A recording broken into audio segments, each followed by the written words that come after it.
안녕하십니까. 복된 성경대학 오늘 21강 교회행정학 3입니다.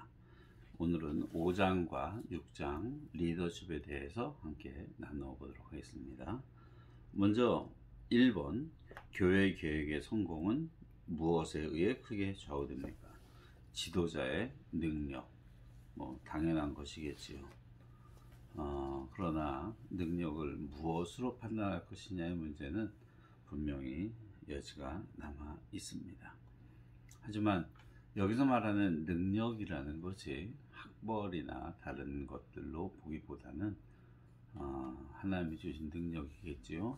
그러한 가운데서 조직을 꾸리고 또는 사람을 뽑고 필요한 적재적소에 사람을 세우는 것까지 다 포함할 수 있다고 하겠습니다.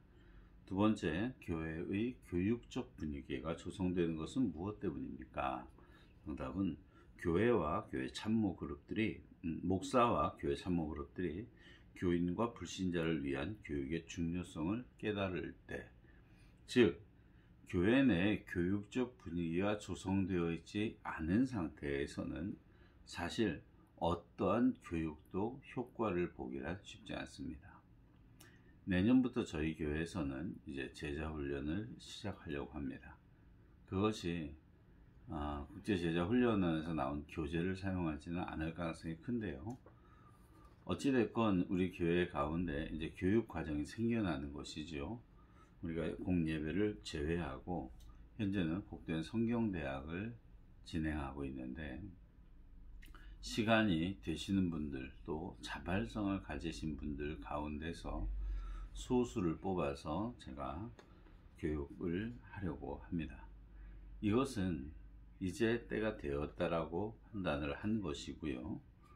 교인들뿐 아니라 또 교회 외부에 있는 사람들도 교회가 교육하는 곳이다 라는 부분에 있어서 어느 정도의 공감대는 형성되어야 됩니다.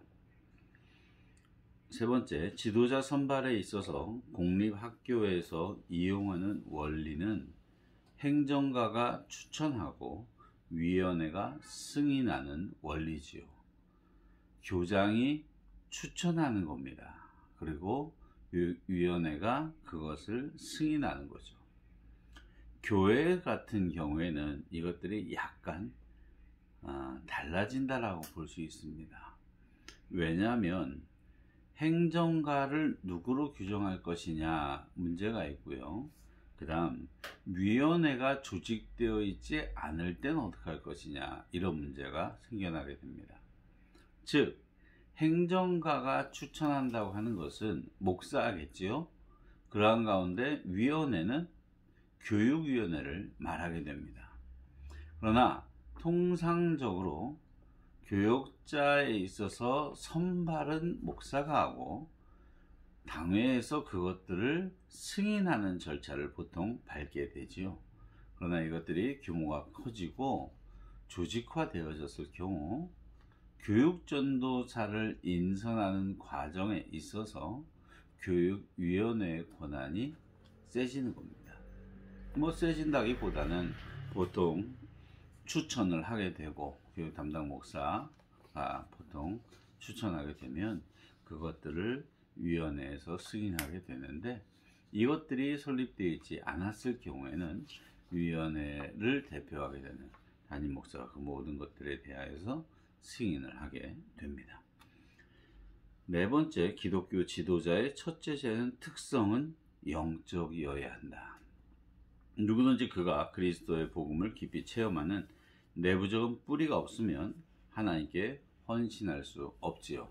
교재에 보게 되면 타이틀은 영적이어야 한다 라고 하면서 전체 지문의 5분의 4는 도덕성에 대해서 강조를 하고 있습니다. 그래서 혹시나라도 답을 도덕성이라고 적으신 분들도 계실 텐데, 여기서 말하고 있는 영적이다 라고 하는 것이 도덕성과 무관하지는 않습니다.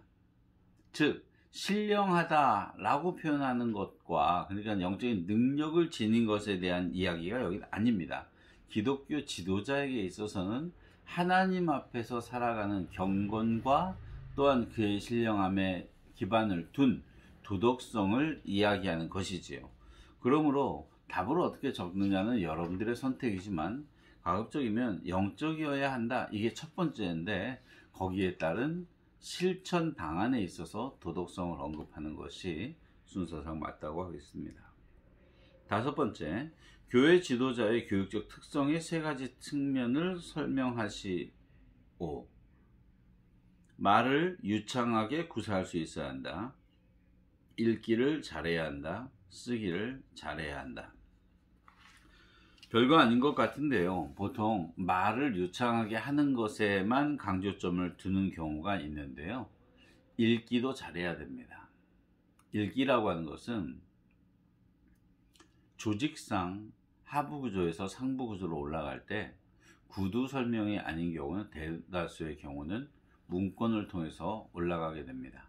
그런데 그 문건을 받아보고 나서 전체적인 상황과 의도에 대해서 정확하게 파악해내지 못한다면 이것은 굉장히 어리석은 판단을 낼 가능성이 크게 되겠죠.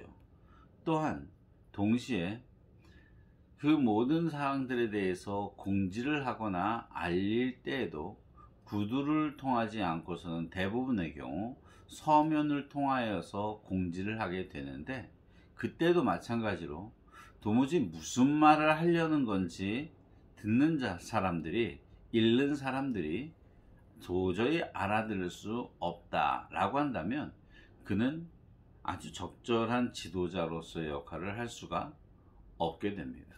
그러므로 여기서 말하고 있는 읽기와 쓰기라는 것은 굉장히 중요한 것이고 굳이 제가 한 가지 더 포함한다면 듣기입니다. 이것이 잘 갖춰질 때 비로소 교회 지도자로서의 기본적 자질이 되었다라고 보는 게 맞겠지요. 여섯 번째, 리더십의 가장 중요한 열쇠가 되는 지도자의 속성 세 가지를 교재에서는 들고 있는데요. 교육적 배경이 제한적이라고 해도 빨리 배울 수 있어야 한다. 이 말은요, 제가 풀이하자면 이렇습니다. 대기업에 가게 되면은 일에 대해서 배울 때 굉장히 체계적으로 논리적으로 또한 상사를 통하여서 여러 가지 루트를 통하여서 배우게 됩니다. 뭐 오리엔테이션이 있을 수도 있고요, 전문 과정이 있을 수도 있겠죠. 그런데 교회라는 곳에 오게 되면요, 중간 이상의 대형 교회들에 있어서는 그러한 교육 자체가 인턴 제도도 요즘은 도입이 되고요. 그리고 청년 리더, 그 다음에 엘더, 그 다음에 그 가운데서 전도자로, 그 다음에 목사로 단계가 있습니다. 그래서 그때 배워야 될 행정적인 것들과 기술적인 부분들을 비교적 디테일하게 배울 수 있는 루트가 있습니다.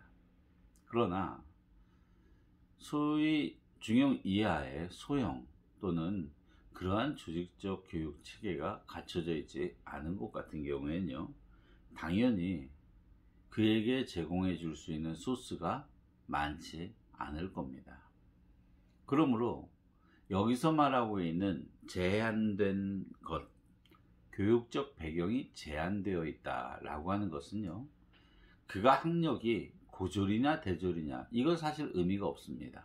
왜냐하면 합동 측에 있어서는 대부분의 경우 충신대 대학원을 마쳐야만 목사의 직분을 허락하고 있기 때문에 그것은 배운 사람의 수준이야 뭐 대학원 마친 사람보다 석사 박사가 낫겠죠. 그러나 그것을 말하는 것이 아니라 자기가 교육적으로 습득할 수 있는 것들이 제한되어 있다 할지라도 그것을 통하여서 얼마나 많은 것들을 정확하게 빠르게 습득해낼 수 있느냐, 이것을 말하고 있는 것입니다. 실제 저 같은 경우에는 이곳에 부임하고 나서 만들어진 모든 문건은 또는 그림이나 제작되어진 것들은 다 하드디스크에다가 저장을 합니다.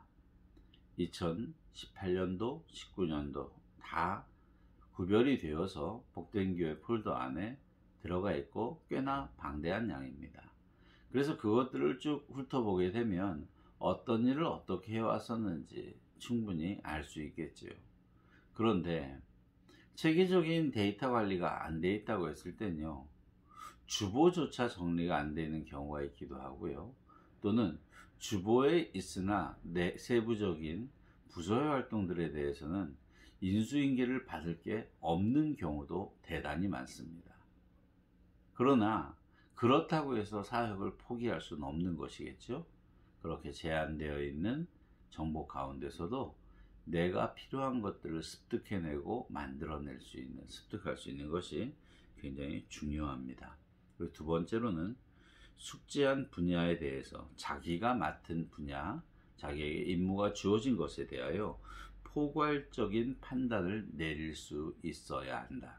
즉, 내가 관심 있고 내가 자신 있는 부분에 대해서 치우친 판결을 내린다거나 판단을 내리게 되면 그것은 당장은 효과가 있는 것 같으나 시간이 흘러가면서 비정상적이 될 수밖에 없습니다. 사역자가 방향을 정함에 있어서는 굉장히 포괄적인 사고를 해야지 되는데요. 그것은 모든 성도들을 아우르는 것입니다. 아직까지는 저의 생각이겠지만 교회 일에 있어서도 마찬가지입니다. 제한된 사람의 한두 마디를 가지고 교회의 일들을 결정하기 시작하면 포괄적인 판단은 불가합니다. 그것은 말이 안 되는 것인데 이후에 그 책임은 판단했던 지도자가 지게 됩니다. 그러므로 교회 내에 어떠한 일이나 행정 처리에 있어서 소수의 의견이 들어간 것들에 대해서는 오히려 의견을 보류하는 것이 훨씬 더 좋습니다.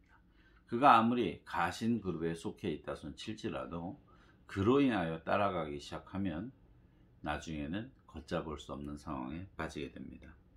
세 번째, 부가적인 책임을 충분히 감당할 여유가 있어야 한다. 맞는 말이죠.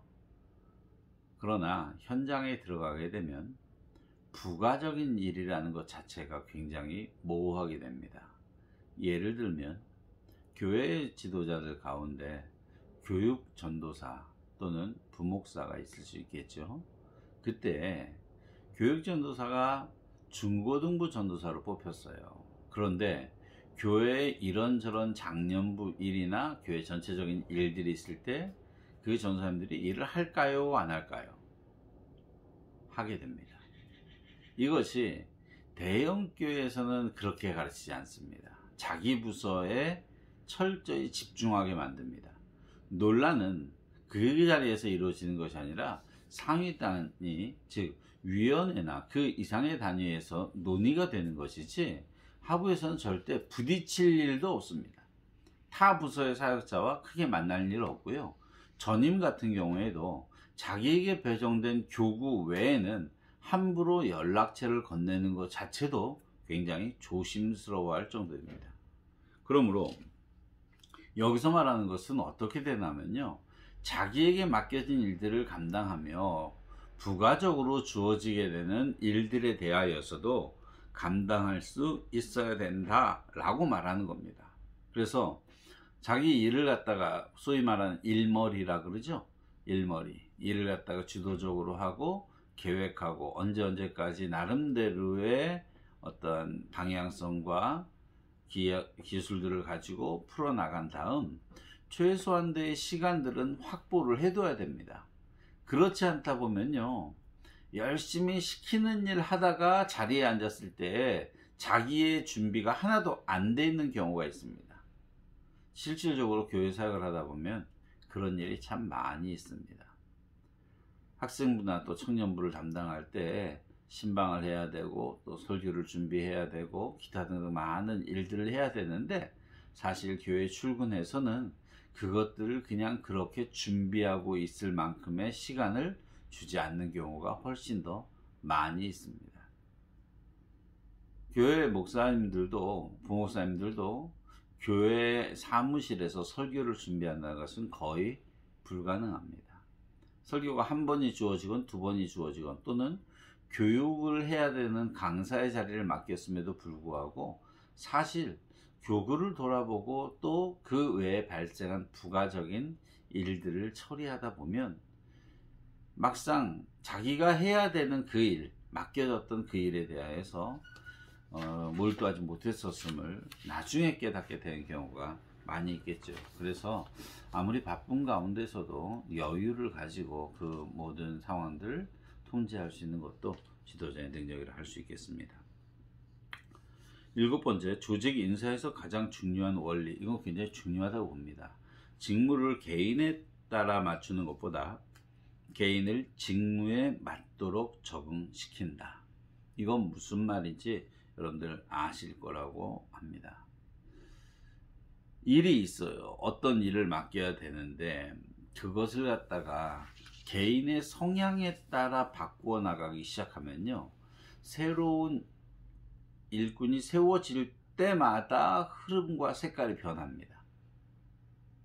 어떤 A라고 하는 집사님이 있는데 이 분에게 안내부를 맡겼어요. 그런데 이때 안내라고 하는 것이 어떤 것인가에 대한 기본적인 매뉴얼을 가지고 이렇게 된 순서로 이렇게 여기까지만 합니다.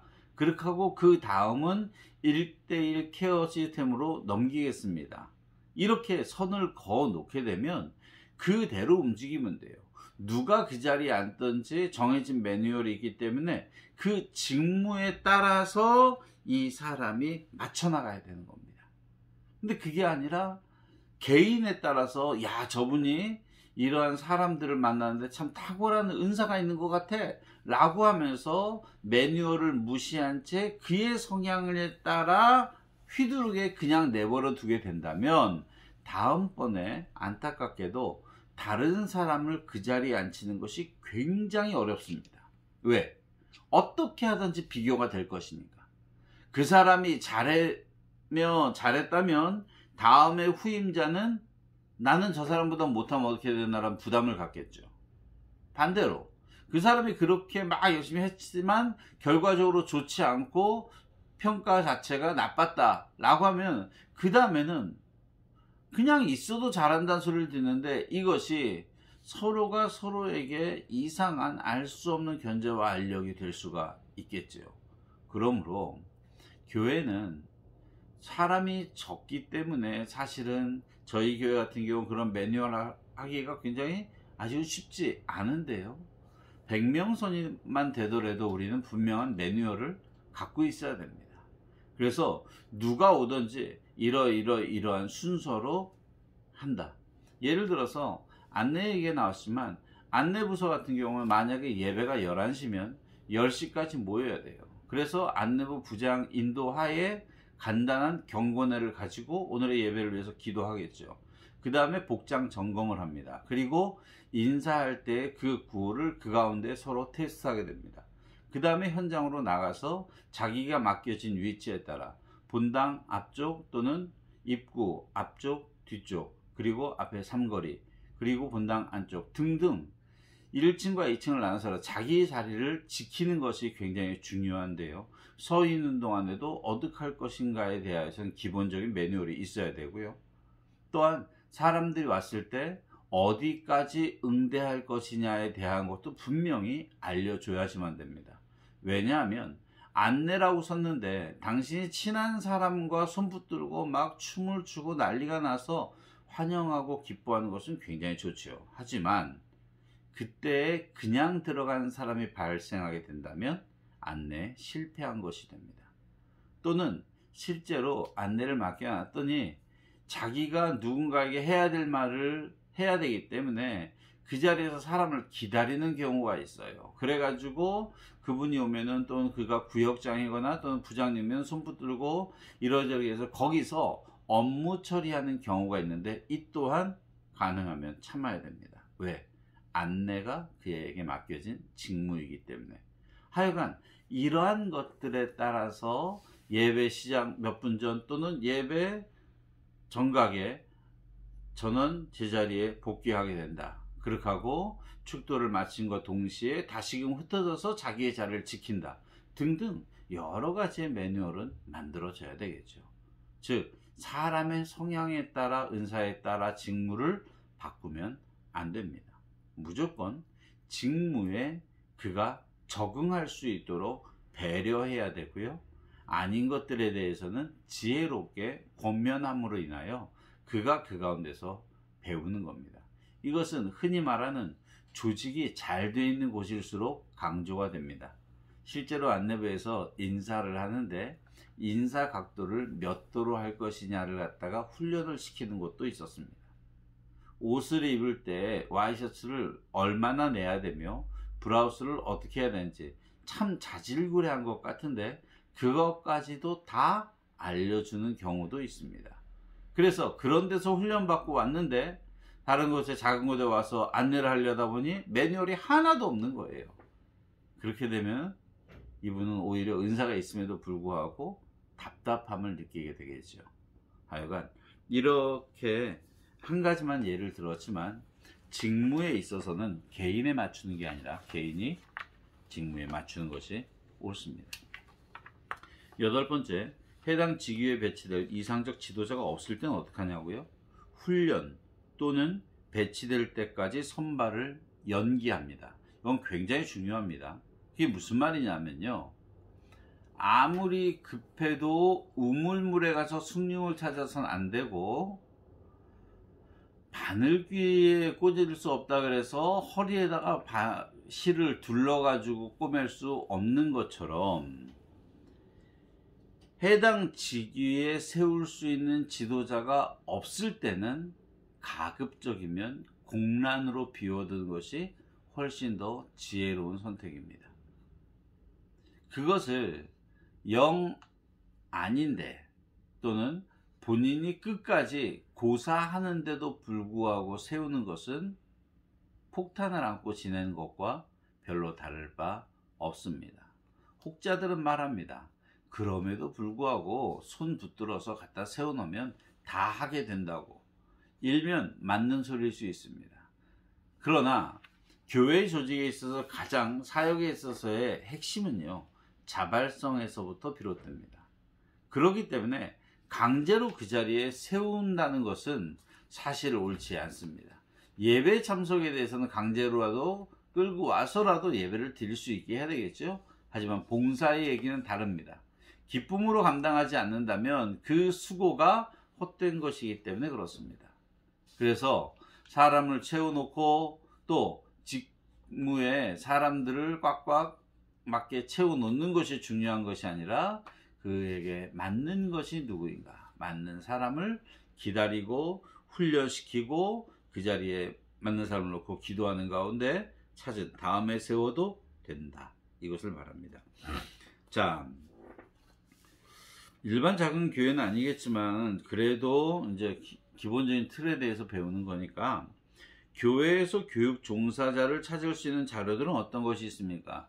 말 자체가 까다롭지만 쉬운 말로 이런 거예요. 교회에서 교회학교 선생님들을 뽑아야 되는데 그 선생님에 대해서 무엇을 근거로 뽑을 것이냐, 그 사람들 인재풀이 마련되어 있는 교회라면 가능해요. 또는 요즘 같은 경우에는 사역 지원서라 그래서 1차, 2차에 나눠서 자기가 지원하는 게 있습니다.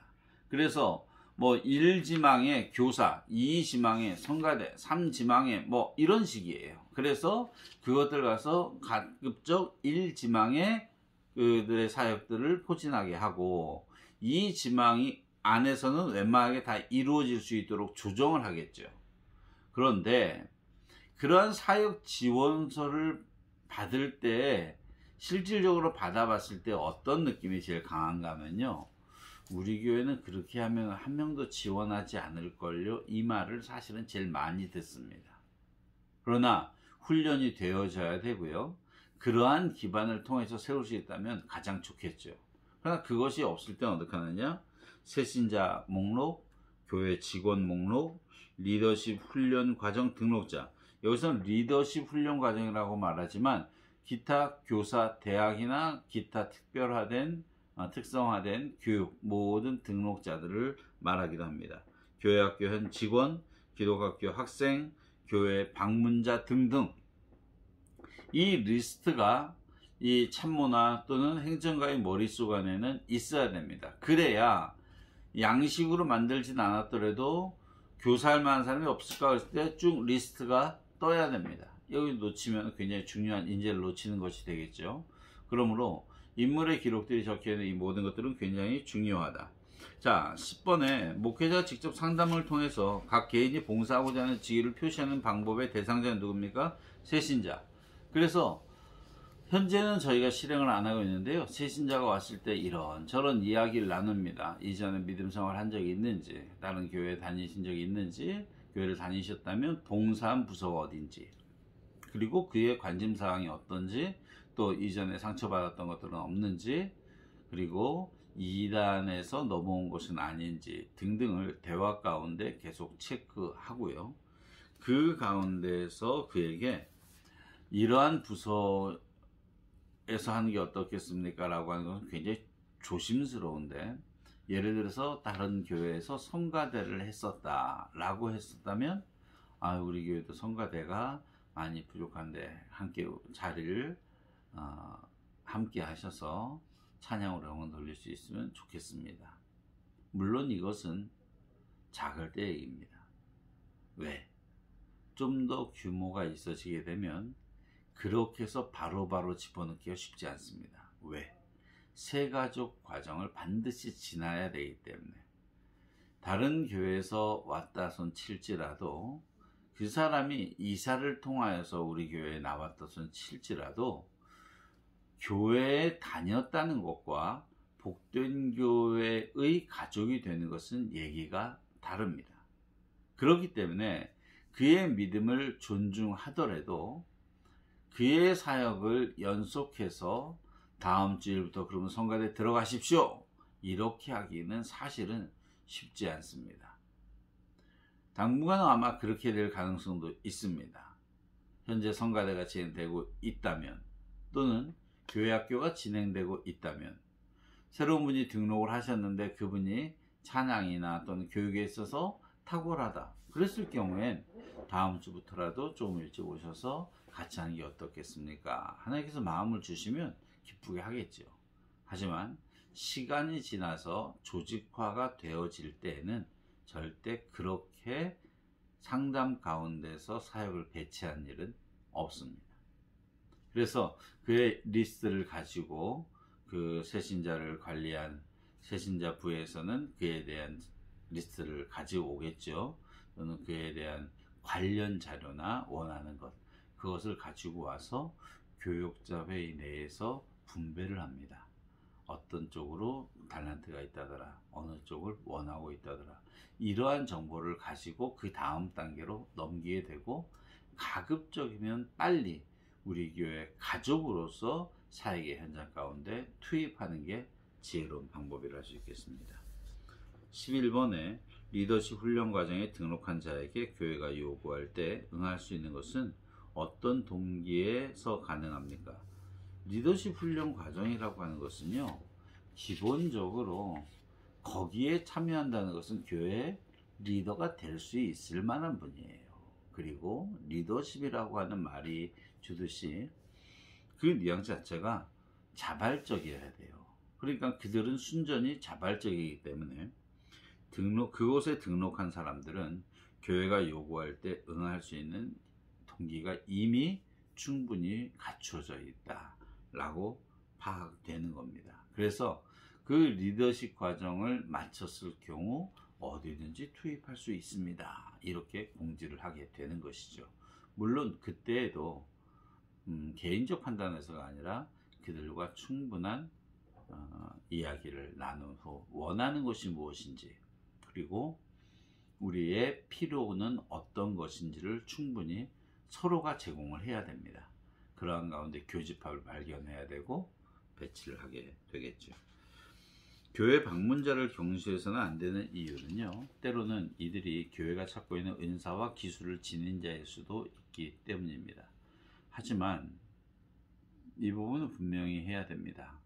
교회가 건강해지려면요, 그들 가운데 설마 옥석이 가려야 되기 때문에, 그들 가운데 보석이 있기 때문에 그들을 귀하게 보는 게 아니라 그들을 하나의 성도로 봐야지만 됩니다.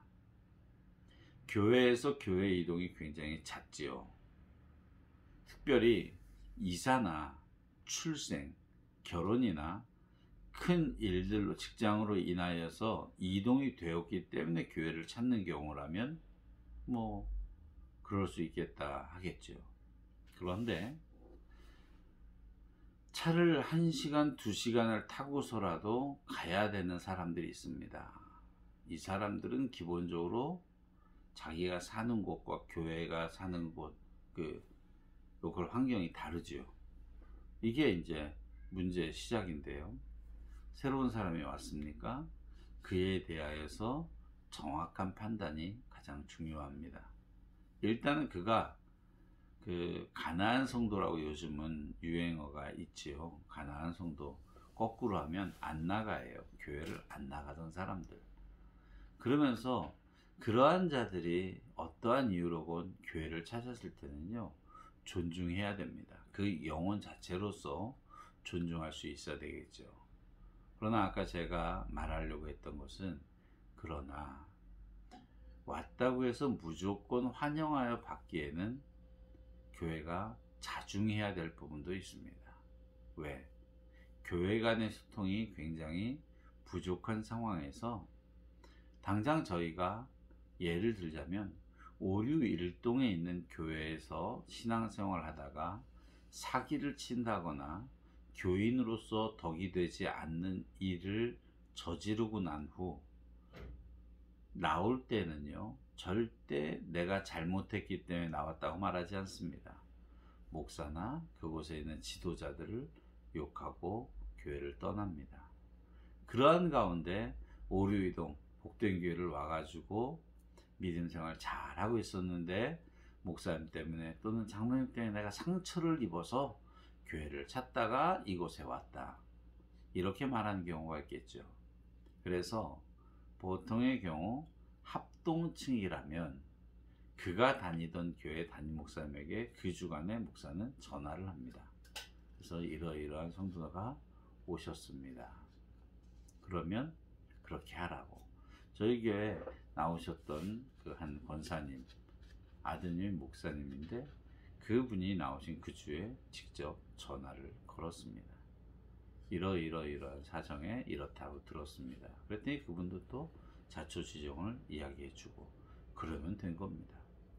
이렇게 점검의 과정이 삭제된 채 왔다고 해서 받다가 보면요, 기본적인 치리가 무너져 버릴 수도 있고요, 또한 이후에 일어날 일들을 사전에 예방하지 못하는 한계를 지니기 때문에요, 새로운 성도가 왔을 때 또는 방문자였을 경우에도 최대한 존중함으로 영혼을 사랑하는 마음으로 그를 맞이하는 거지, 혹시나 그 중에도 우리한테 도움이 될 사람이 있다 그러면 안 되는 사람은 뭡니까? 이러한 구분은 사실 옳지 않습니다. 다만 그들에 대해서 다녀간다 라고 하기 때문에 뭐라 그럴 수는 없겠지요. 그래서 방문자 저희가 선물을 드리는 것도 그러한 생각이기 때문입니다. 지도자 발굴의 수단으로 개인 접촉이 많아질수록 얻어질 수 있는 것은 무엇입니까? 긍정적 대답을 얻어낼 수 있는 확률. 여기는 뭐냐면요, 개인적인 접촉, 면담, 여러 가지 사건들을 통해서 다수 만나게 됐을 경우엔 이미 라포 형성이 되어 있기 때문에 그 가운데 쌓여있는 그 관계의 힘이 그로 하여금 긍정적인 자세, 긍정적인 대답을 이끌어낼 수 있다는 것입니다. 무작정 많이 만난다고 되는 것은 분명히 아닙니다. 하지만 개인 접촉이 스킨십을 말하는 게 아니겠지요. 시간과 대화, 또한 기타 함께 하는 것 등등을 통하여서 이러한 것들을 얻어낼 수 있다. 14번 지도자 발굴에 있어서 후보자의 동의를 얻는 준비 작업으로 갖출 것은 무엇입니까? 시간적 요소와 포함되는 의무 등을 나타낸 직무기술서, 그와 관련된 직책의 목록. 이것이 무엇이냐면요, 지도자를 발굴해내고 후보자와 이제 상담을 하게 되지 않습니까? 그러면서 그에게 이거 어떻겠습니까, 집사님? 그러면은 그게 뭐 하는 일이에요? 꼭 물어봅니다.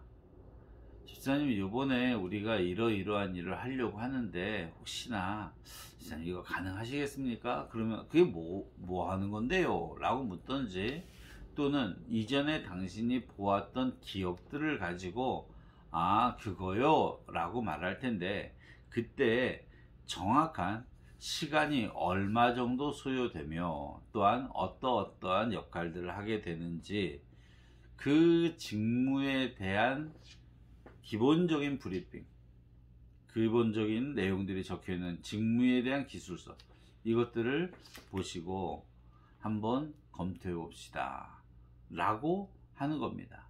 이것과 관련돼서는 이러한 직책이나 이런 것들이 가능합니다 라고 말하실 때는 이미 선택의 폭이 굉장히 길겠죠.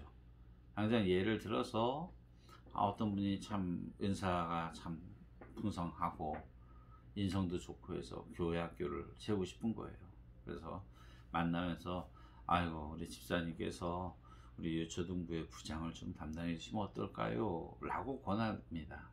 그럼 이분이 제가 어떻게 그런 일을 해요? 라고 말하면서 이야기할 때, 아닙니다. 부장은요, 이러한 역할을 하고 있는 겁니다.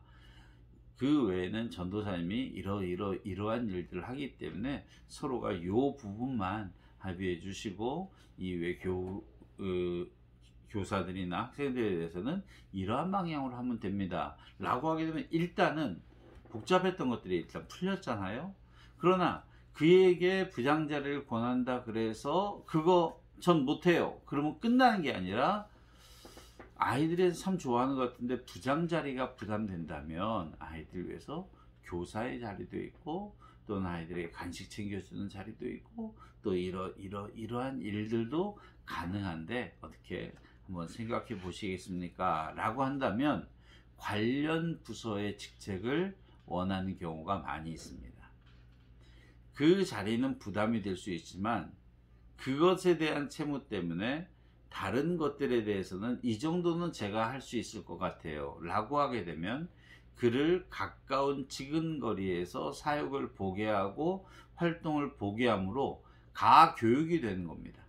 그 자리에 교육이 되고 1년 또는 2년 정도를 현장에서 부딪히면서 배우게 한 후 다시 한번 권합니다. 보조 자리에 있었다면 정교사로, 정교사의 자리에 있었다면 이제 총무나 부감이나 부장이나 이렇게 권함으로 인하여서 멀리부터 접근해 들어올 수 있도록, 즉 내가 원하는 바 부서에 원하는 직책 하나만을 놓고 그 사람과 상담을 하고 또는 그 사람에게 권했을 때는 그 사람에겐 여지가 없는 거예요. 둘 중 하나죠. 순종하느냐 아니면 거부하느냐. 하게 된다면 문제가 안 되겠지만 거부했을 때의 심리적 부담감은 다른 많은 일에도 영향을 미치게 됩니다. 단지 나는 이것들이 내가 바빠서 또는 이러한 것이 있고 예전에 어떤 아픔들이 있어서 난 일을 못했을 뿐인데, 그 마음 가운데 권했던 그 위원장이 뭐 장로님이건 아니면 목사님이건 됐건 권했을 때 내가 그것을 거부했었다라는 이 마음의 부담이 이후에 그를 만날 때 자연스럽지 못하게 됩니다. 그것은 예배까지 영향을 미치게 되고, 이후에 그가 특별하게 다시금 살아나지 않게 되면 굉장히 그 짐은 무겁다. 그러므로 그렇게 짐을 짊어지는 곳이라면 안 하는 것이 옳다. 그래서 풀어나가는 방법에 대한 이야기겠습니다. 15번 면담 시 면담자가 후보에게 접근할 때 면담자가 인식해야 할 것은 무엇입니까? 그를 기술로만 보지 말고 모든 기독교인들이 그리스도의 지체라는 사실과 교회를 이루어 나갈 사명이 있다는 사실을 충분히 인식하고 그를 믿어줘야 됩니다. 16. 후보자가 너무 바쁘다는 이유로 직임을 거부할 때 목회자는 어떻게 해야 됩니까? 됐습니다. 가세요. 세상 일이 어떻게 그렇게 귀할 수 있습니까? 하나님의 일이 더 귀하지. 이런 식으로 말하는 것은 옳지 않습니다. 그의 계획에 대해서 변경할 수 있는지 또 조정할 수 있는지의 여부를 파악해야 됩니다. 그 시간 안 되는데요. 이 말이 거부일 수도 있지만 또한 동시에 조정이 필요한 과정이라면 여지를 두는 것이기에 그에 대해서 세우려고 했던 자는 그 자리에서 무자르듯 끝! 이제 가보세요. 당신 나랑 같이